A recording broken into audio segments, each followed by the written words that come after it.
Ketika Anda belajar mengemudi, kontrol yang paling sulit untuk dikuasai adalah kemudi. Apakah Anda tahu ada beberapa ilmu fisika dan mekanisme luar biasa dalam kemudi yang bisa membuat kendaraan berada di jalur yang benar tanpa tergelincir dari roda? Video ini akan mendemonstrasikan mengapa kita membutuhkan mekanisme kemudi ini dan bagaimana cara kerjanya. Kita juga akan memahami cara kerja mekanisme power steering. Kami berterima kasih kepada Brilliant.org karena telah mendukung video ini. Hal yang menakjubkan tentang mobil adalah jika Anda memiringkan roda depan seperti yang ditunjukkan, seluruh kendaraan akan berbelok. Namun, mengapa kendaraan tidak bergerak lurus terus, bahkan setelah roda dimiringkan? Untuk mendapatkan jawaban atas pertanyaan ini, kita harus memahami ilmu fisika di balik penemuan paling penting umat manusia, fisika roda. Dalam sebuah roda yang bergulir sempurna, kecepatan roda pada titik kontak harus selalu 0. Ini akan memastikan bahwa tidak akan ada selip antara jalan di tempat dan roda di titik kontak. Tetapi, bagaimana roda yang bergerak memiliki kecepatan 0 pada suatu titik di permukaannya? Kondisi ini bisa terjadi karena roda memiliki dua jenis gerak. Roda bergerak searah dengan arah mobil dan juga berputar sepanjang porosnya. Ketika kita menjumlahkan dua komponen ini di bagian bawah roda, Anda dapat melihatnya berada di arah yang berlawanan dan membatalkan satu sama lain. Ingat prinsip sederhana roda bergulir ini, dan Anda akan dapat memahami mekanisme kemudi dengan sempurna. Anggap bahwa bahkan setelah roda berbelok, mobil tetap bergerak lurus. Mari kita periksa kecepatan rotasi dan translasi pada titik kontak roda. Anda dapat melihat bahwa kecepatan rotasi berbelok, namun kecepatan translasi lurus. Oleh sebab itu, kecepatan tidak akan membatalkan satu sama lain, dan ini akan menyebabkan tergelincir. Satu-satunya cara untuk mencapai kondisi kecepatan 0 adalah dengan memastikan kecepatan translasi juga berbelok. Ini hanya mungkin terjadi ketika seluruh mobil berbelok sehubungan dengan titik pusat tertentu.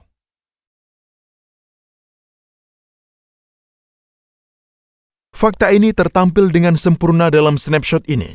Di sini, keempat roda memenuhi kondisi berputar yang sempurna. Satu hal utama yang perlu dicatat di sini adalah bahwa untuk berbelok sempurna, garis tegak lurus roda depan harus bertemu sumbu roda belakang pada titik yang sama. Kondisi ini adalah prinsip kemudi. Jika Anda mengamati dengan teliti, Anda akan melihat bahwa sudut-sudut yang berputar oleh roda kiri dan kanan tidak sama. Gambar ini menunjukkan jika roda depan diputar dengan sudut yang sama, garis roda tidak akan bertemu pada titik yang sama.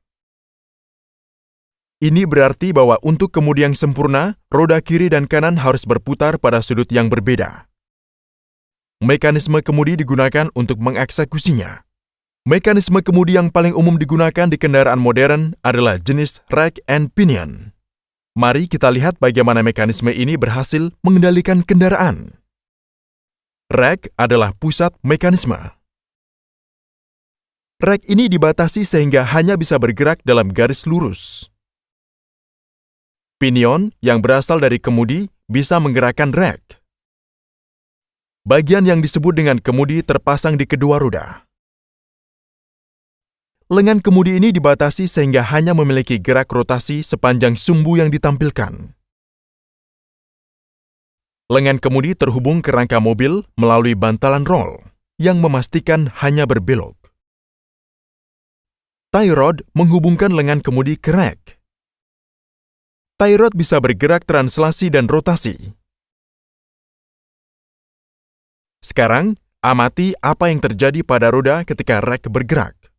Anda bisa melihat bahwa roda kiri dan kanan berputar pada sudut yang berbeda. Jika Anda mengikuti titik pertemuan roda kiri dan kanan, Anda bisa melihat titik pertemuan selalu berada di garis roda belakang. Jadi, mekanisme rack dan pinion sempurna memenuhi kondisi yang dibutuhkan kemudi. Maka dari itu kendaraan berbelok tanpa tergelincir.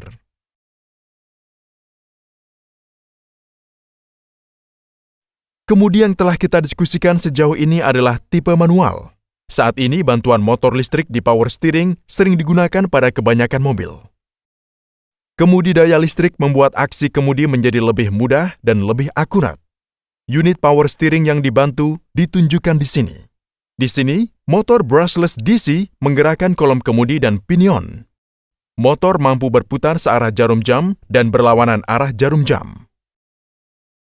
Unit kontrol elektronik atau ECU menentukan jumlah daya yang harus ditransfer motor ke kolom. ECU memerlukan input seperti torsi yang digunakan pengemudi pada roda kemudi, sudut kemudi, kecepatan roda kemudi, dan kecepatan kendaraan. Dan kemudian memutuskan torsi yang tepat untuk diberikan. Sensor berbasis efek Hall dan pengaturan batang torsi digunakan untuk mengukur input torsi pengemudi. Karena adanya bantuan tenaga motor, rotasi roda kemudi menjadi mudah bagi pengemudi. Apakah Anda pikir ini adalah mekanisme yang sempurna? Tunggu sebentar dan pikirkan apa yang terjadi pada kemudi dalam kasus kegagalan motor. Anda mungkin menyadari suatu fakta bahwa skrup cacing dapat mengubah roda gigi cacing, tetapi roda gigi cacing tidak dapat mengubah skrup cacing. Ini berarti bahwa jika motor gagal, setiap rotasi manual oleh pengemudi akan terhalang oleh kendala drive cacing ini. Singkatnya, kemudi akan macet. Untuk mengatasi masalah ini, rotasi dan kemudi tidak pernah terhubung langsung ke roda gigi cacing. Sebaliknya, ia melewati satu set roda gigi planetari. Di sini rotasi pengemudi diberikan ke roda gigi sun. Output diambil dari carrier dan roda gigi cacing juga menjadi roda gigi cincin untuk set roda gigi planetari. Saat pengoperasian normal, daya dari roda gigi ring akan mudah dipindahkan ke carrier. Dalam kasus kegagalan motor, roda gigi cincin tidak bisa bergerak. Namun, Anda bisa melihat rotasi manual pengemudi dari roda gigi sun akan ditransfer ke carrier dan akhirnya ke roda gigi pinion. Apakah Anda ingin belajar lebih detail tentang mekanisme yang lebih menarik, serupa dengan kemudi, menggunakan pembelajaran interaktif berukuran mini? Maka Brilliant.org adalah tempat yang tepat untuk Anda. Silakan lihat kelas otomotif interaktif Brilliant.org di deskripsi. Anda bisa mendaftar gratis dan 200 pemirsa teknik rekayasa pertama akan mendapatkan diskon 20% langganan premium tahunan. Terima kasih.